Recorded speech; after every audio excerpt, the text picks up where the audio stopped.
Welcome to 99 TV insight. నేను లక్ష్మి. ఒకప్పుడు చిన్న పనైనా పెద్ద పనైనా పేటీఎం చెయ్యి అనే మాట మన దేశంలో ఎంతగా ప్రాచుర్యం పొందిందో అందరికీ తెలుసు.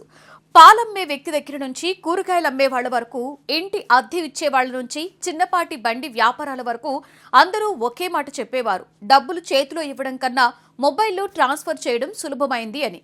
ఈ మార్పుకి ప్రధాన కారణాలలో ఒకటి Paytm.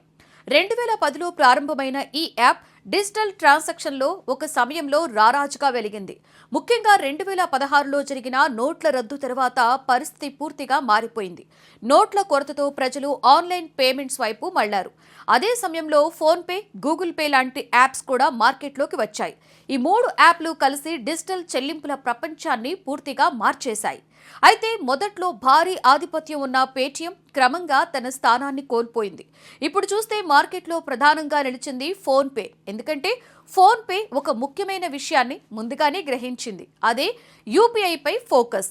National Payments Corporation of India రూపొందించిన యూపీఐ వ్యవస్థను సరిగ్గా ఉపయోగించుకోవడం వల్ల ఫోన్పే వేగంగా ఎదిగింది. యూపీఐ అంటే ఒక బ్యాంకు నుండి మరో బ్యాంకుకు సులభంగా, వేగంగా డబ్బులు పంపించే విధానం. దీనిని రిజర్వ్ బ్యాంక్ ఆఫ్ ఇండియా పర్యవేక్షిస్తోంది. సమీర్ నిగమ్, రాహుల్ చారి, బుజిన్ ఇంజనీర్ కలిసి ఫోన్పే యాప్ని అభివృద్ధి చేశారు. వీరు ముందుగా టెక్నాలజీ రంగంలో మంచి అనుభవాన్ని సంపాదించి ఆ తర్వాత ఒక simple, fast, user friendly payment app అవసరముందని గ్రహించారు. అదే ఫోన్పే విజయానికి బలమైన పునాది అయ్యింది. పేటీఎం చేసిన ఒక పెద్ద తప్పేంటంటే అది యూపీఐపై పూర్తి దృష్టి పెట్టకుండా చాలా సేవలను ఒకేసారి అందించే సూపర్ యాప్గా మారడానికి ప్రయత్నించింది. దీంతో యూజర్ అనుభవం కాస్త క్లిష్టంగా మారిపోయింది.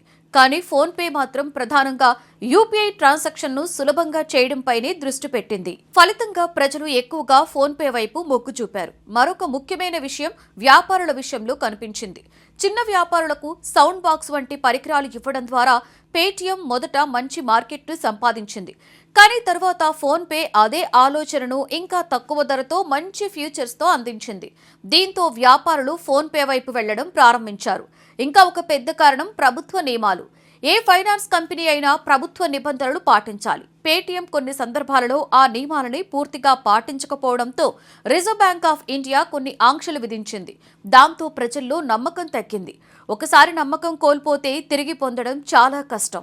ఇదే పేటీఎం పతనానికి కీలకమైన కారణంగా మారింది. మరొక వైపు గూగుల్ పే కూడా మంచి పోటీ ఇచ్చినా అది ప్రధానంగా డేటా ఆధారంగా సేవలను అభివృద్ధి చేయడంపై దృష్టి పెట్టింది. కానీ ఫోన్పే మాత్రం యూజర్ వేగం, సులభత, స్పష్టత ఇవ్వడంపై దృష్టి పెట్టింది. అదే దాని విజయ రహస్యం. ఇప్పుడు పరిస్థితి ఏంటంటే డిజిటల్ పేమెంట్స్లో ఫోన్పే ముందంజలో ఉంది. పేటీఎం మాత్రం ఒకప్పుడు ఉన్న స్థాయి నుండి చాలా వరకు తగ్గిపోయింది. ఇది మనకి ఒక స్పష్టమైన పాఠం చెబుతుంది.